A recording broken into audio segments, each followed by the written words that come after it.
So today we will be discussing convergence criteria and selection of order of displacement polynomial. How to select the order of the displacement polynomial. Those all things we will be discussing in the today's class. Okay. So let me first discuss about convergence criteria. So convergence criteria or convergence requirements, it can also be called as convergence requirements. Means what? In order to converge the solution to a exact value, what are the criteria you have to fulfill, or what are the requirements you have to satisfy? That will be discussed in convergence criteria. Converge means what? You know, converging or diverging these nozzles. Converging means what? From larger to it will become shorter, no?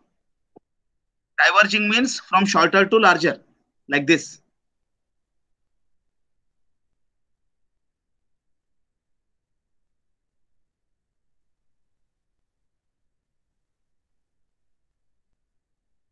So this is converging. Diverging means what? Like this, no? Okay. So converging means what? Initially, what happens? Initially, here if you see the error here, the gap here is very large, no?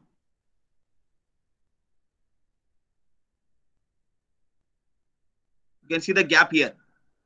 Initially, the gap is very large.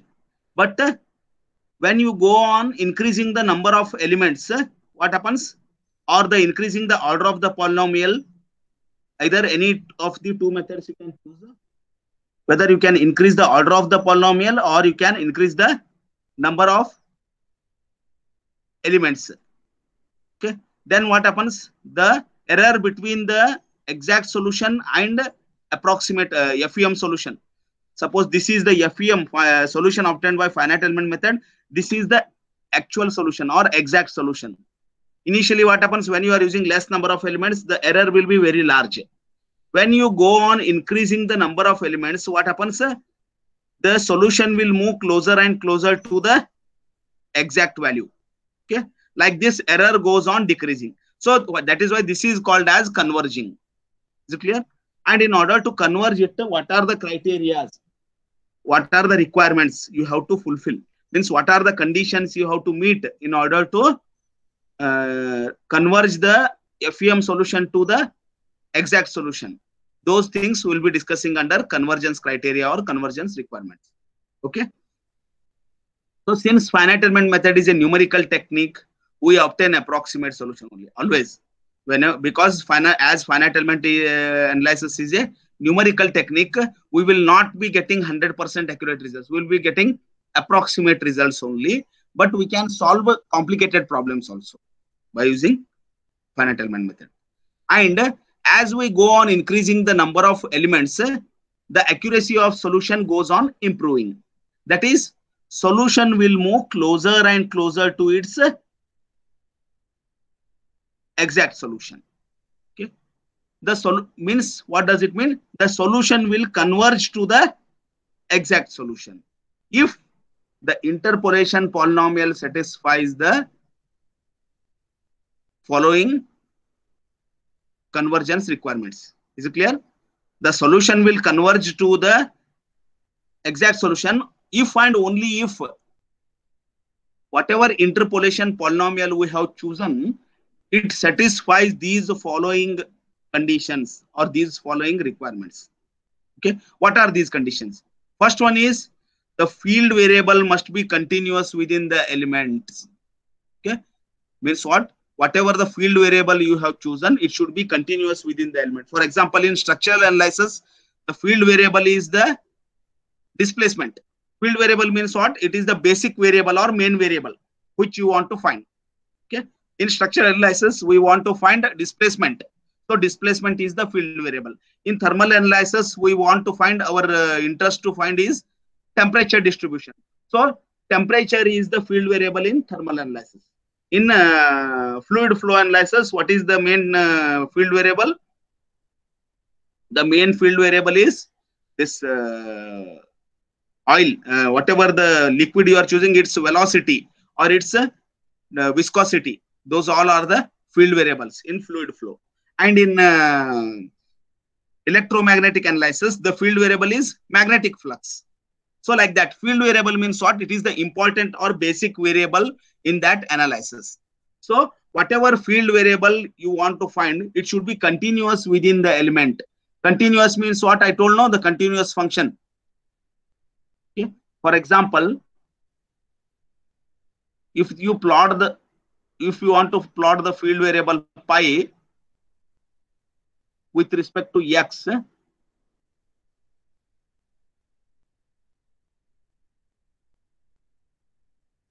if you plot pi with respect to x, if pi of x is the field variable or the displacement model you have assumed, or interpolation polynomial you have assumed, then if you plot pi with respect to x, you should, whatever plot you will get, you should get as a continuous line. There should not be any break in the line. Okay, is it clear? The line should be continuous. Okay, then we can call this pi as a continuous function, and the field variable is continuous within the element. Okay, there is no any destruction or obstruction, but or there all the, for every value of x there is a value of pi. No, here if you go on finding the pi for every value of x from here to here, if you go on finding from here to here, for every value of x you have value for pi. Means what? Pi is a continuous function. So the field variable must be continuous within the element. This is the major requirement. And this requirement can be easily satisfied by by choosing polynomial as the interpolation function. So we are discussing in interpolation functions, polynomial displacement function. So by choosing polynomials as the displacement function, instead of polynomial, you can choose either different types of functions also, like trigonometric functions or integral function or any other. But I told that if you choose polynomial interpolation function, one major advantage is it is always continuous. So this first condition is met. And another is that differentiation and integration, that is the computation in or calculations in polynomial displacement function, is very easy. Differentiation and integration in polynomial function is very easy. Okay, that is why if you choose polynomial, then our calculations will become easier. That is why polynomial is most suited as the displacement function. So this first requirement is easily met by choosing continuous functions as the interpolation models. Means what are the continuous functions? Those can be chosen as interpolation models.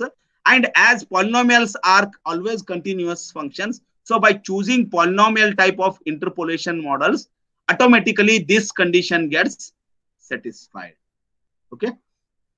Then let us move on to the next criteria. That is the second one. So in the second criteria, it tells that the interpolation polynomial must be able to give a constant value of the field variable within the element when the nodal values are numerically identical. Means what?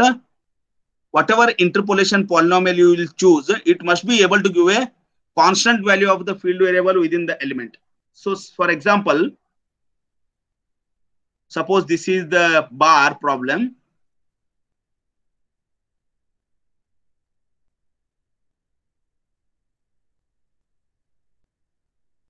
And here you have applied a axial force F. Suppose this is one node. This is another node. Or else suppose we have divided this bar into two linear bar elements. Okay? Two linear bar elements or two line elements. Then what happens? When you apply this force F, what happens? It will elongate now in this direction. It will elongate in this direction means what? This node, suppose this is node number 1, node number 2, and node number 3. These node numbers 2 and node numbers 3 will displace in this direction, no? They will displace in the direction of applied force. Means what? There is a displacement. And if you go on finding the displacement inside this element everywhere at each and every point, there will be a displacement. No, each and every point will move in this direction when you apply force F. So this is means, and if you find the displacement at each and every point, that displacement value should be constant. Okay, the displacement model should value should not go on changing continuously. Okay, when you apply a force, definitely there will be a displacement, and once the displacement happens, it should be a constant. That is what the second condition is telling. The interpolation polynomial must be able to give a constant value of the field variable within the element. So whatever field variable is there, it should be a constant field variable. And in case of solid mechanics and structural problems, means in this type of problem, this is a structural problem or solid mechanics problem. This requirement states that the assumed displacement model must permit the rigid body displacement or the constant strain states of the element. Means what? In solid mechanics, means in this type of problem, whatever the displacement we assume, its model we assume, it should permit the rigid body displacement. Rigid body displacement means what? The body should move. There should not be any deformation of the body. For example, suppose I choose this node 2. Node 2 should move in this direction, and node 2 should not get deformed by itself. Okay, that is what we call it as a rigid body displacement. For example, suppose you move your hand from one point to another point. That is a rigid body displacement. So your hand is not getting deformed, but hand is getting displaced from one place to another place. No, that is called as rigid body displacement. Rigid body means what? Any body which does not deform under the action of force is called as a rigid body. Okay. Rigid body displacement means there is zero strain in that body. Okay, and at nodes or at these fixed ends, the rigid body displacement should be there. Means what? A strain should be zero. Means what? Nodes are fixed means displacement is zero. No, as displacement is zero, automatically the strain will be zero or strain will be constant. Okay, that is what the second condition is. Okay, the second condition is met by choosing a interpolation polynomial and applying the boundary conditions. That is the second condition. Then the third condition states that the field variable pi and its partial derivatives, means its higher order derivatives up to one order, that is suppose d pi by dx, pi and d pi by dx must be continuous at element boundaries or interfaces. Means if you find d pi by dx, what is d pi by dx? Pi is displacement, so d pi by dx is strain. So strain must be continuous at element boundaries. Means at suppose this is the problem. So node number 2 and node number 3 are the element boundaries. Node number 1, 2, 3 are the element boundaries. At the element boundaries, the strain should be continuous. That is d pi by dx should be continuous at the element boundaries. That is what the third condition states. So these are the called as convergence criteria or convergence requirements or convergence conditions also. And these three conditions has to be satisfied in order to converge the FEM solution to its exact solution. Okay, so whenever you find any FEM solution, and that FEM solution should converge to the exact solution, and that FEM solution should converge to the exact solution, and all these conditions has to be met in order to converge FEM solution to the exact solution. Then we will move on to the next slide, that is selection of order of the interpolation polynomial. How to select the order of the interpolation polynomial means whether we have to go for a linear interpolation polynomial or quadratic interpolation polynomial or cubic interpolation polynomial. In the last class we have dealt with this one, no? Interpolation polynomials and higher order interpolation polynomials. Yeah. So how to choose the order of the interpolation polynomial, that we will be discussing now. So whenever while choosing the order of the interpolation polynomial, the following considerations have to be taken into account. Okay? These following considerations has to be taken into account while choosing the order of the polynomial in a polynomial type of interpolation function. Usually, commonly, we will be choosing polynomial type of interpolation function only. And in polynomial type of interpolation functions, what are the considerations we should consider while choosing the order of the polynomial? That we'll be discussing now. So first one is the interpolation polynomial should satisfy as far as possible the convergence requirements. Means what? These previously we discussed, these three convergence requirements.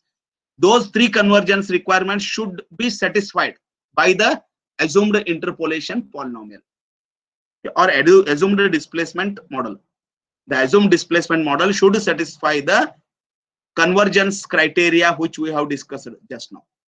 Okay. Then the second one is the field variable representation within an element, and hence the polynomial should not change with a change in the local coordinate system. Whenever there is a change in the coordinate system, there should not be change in the value of the field variable. For example, suppose a coordinate system means, you have different types of coordinate system. Cartesian coordinate system is there, then polar coordinate system is there, then cylindrical coordinate system is there. Okay, those are different types of coordinate systems. What are coordinate systems? Coordinate systems are just a reference point. For example, suppose you want to find this let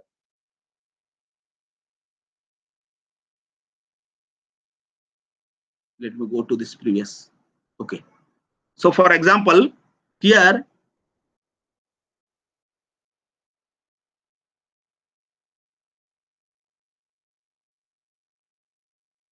suppose I take this as 0 and this as x-axis, say.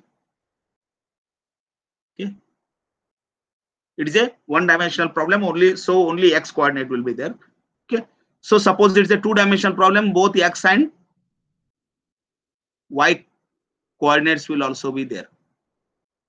If it is a three-dimensional problem, x, y, z, all three will be there. Why we have chosen this coordinate system? Because I want a reference point to define the location of these other points. For example, suppose I want to define this 2. How to define this 2? 2 is this much length from x equal to 0. Means from the origin. Okay. So we'll be choosing this origin and then xyz coordinate system, and we'll be defining the points, any point with respect to that origin. Okay. So that is called as a coordinate system. Coordinate system means it's just a reference point. Okay. So polar coordinate system means we'll be using r comma theta, radius and theta. It will be like this.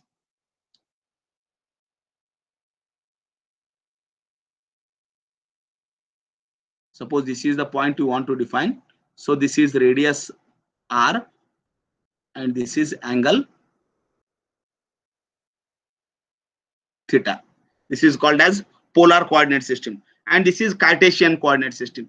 So when you change from Cartesian coordinate to polar coordinate system, this Cartesian coordinate and polar coordinate system are just a reference point for our reference.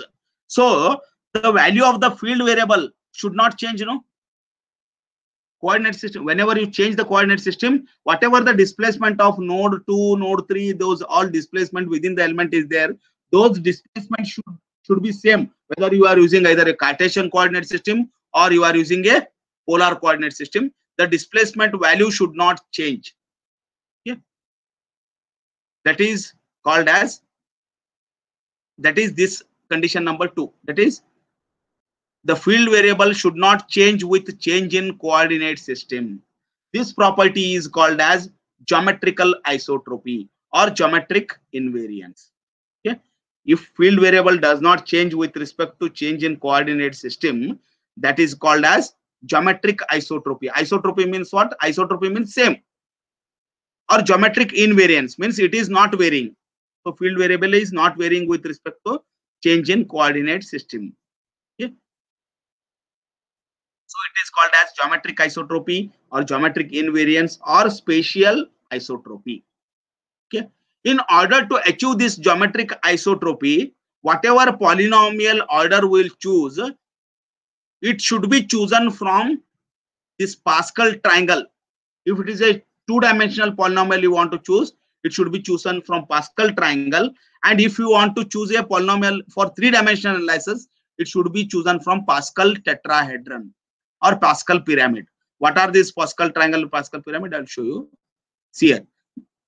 This is called as Pascal triangle. You see here. It is a triangle, no?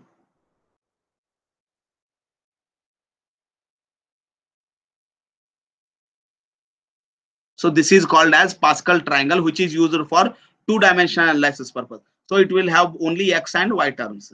So in order to satisfy second condition, that is the field variable should not change with change in local coordinate system or coordinate system, it is satisfied by choosing the polynomial terms from the Pascal triangle only. How to choose that polynomial terms? I'll tell you. Suppose you want to choose a linear polynomial. It is linear here. It will have how many terms? 3 terms here. 1, 2, 3 terms. Constant means it will have only 1 term. Linear means it will have 1, 2, 3. Then quadratic means it will have how many terms? Above, how many are there? 1, 2, 3, 4, 5, 6. Up to this point. This is quadratic. Like that, cubic means how many terms should be there? 1, 2, 3, 4, 5, 6, 7, 8, 9, then 10 terms, like that. Okay. Is it clear?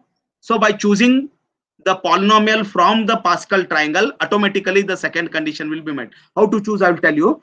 So suppose linear term means what? Up to this point we have to take, no?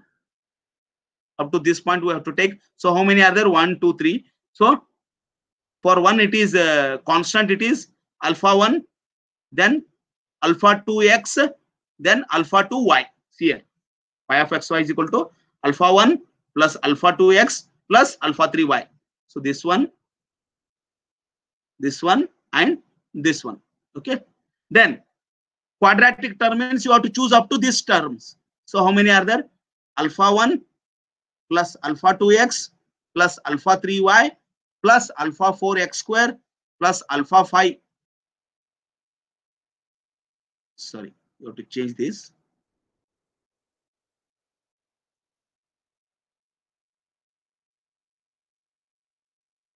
See here, alpha 3 is there.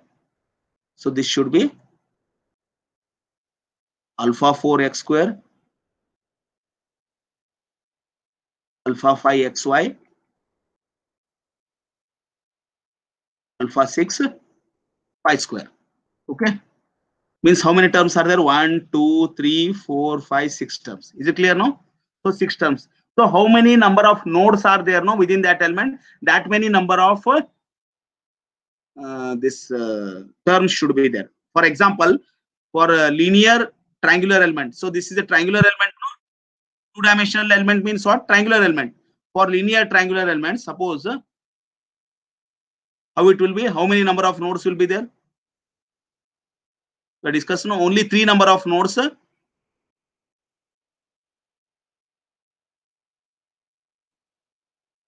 This is node number 1, this is node number 2, and this is node number 3. Okay, 3 nodes will be there.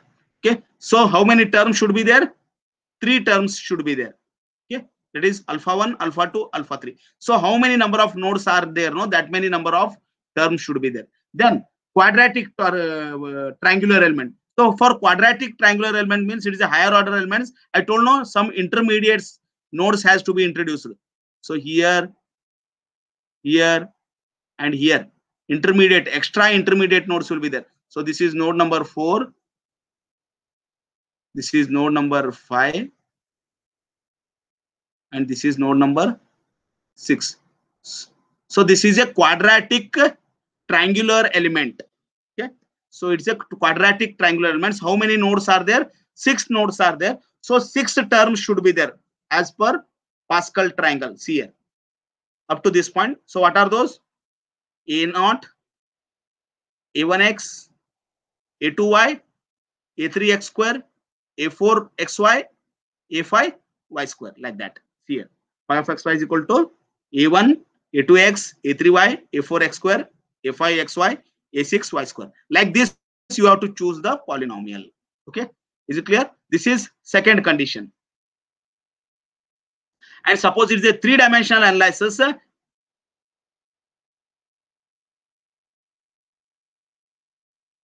We'll be using Pascal pyramid instead of Pascal triangle, because pyramid is a three-dimensional body. Okay, see here, we'll be using Pascal pyramid instead of Pascal triangle, so that it will have three lines, that is x, y, and z. So three-dimensional analysis means all three will be there, no? X, Y, Z terms should be there.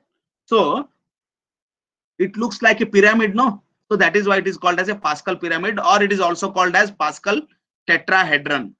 Tetrahedron means what? Four triangular faces, 1, 2, 3, and bottom one. Okay, like that. Suppose it is a linear tetrahedron. So how it looks? It looks like this, no? This is a linear tetrahedron. So how many nodes are there? How many nodes are there? 1, 2, 3, and 4 nodes. You have seen in tetrahedron element. So linear tetrahedron means how many terms should be there? 4 terms should be there. What are those? A1 plus A2x plus A3y plus A4z. See here, A1 plus A2x plus A3y plus A4z. So 4 terms are there, 4 nodes are there, and 4 terms are there.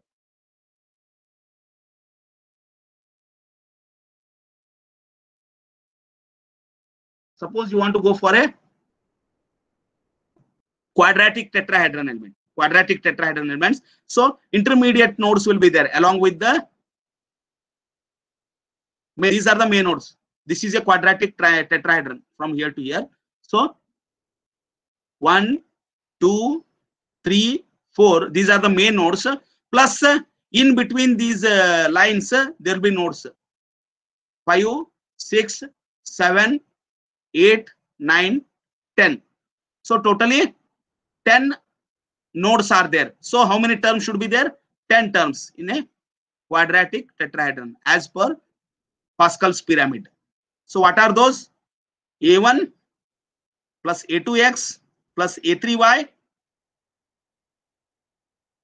plus 4z plus A5x square plus A6y square plus A8xy plus A9yz plus A10xz, like this. Okay.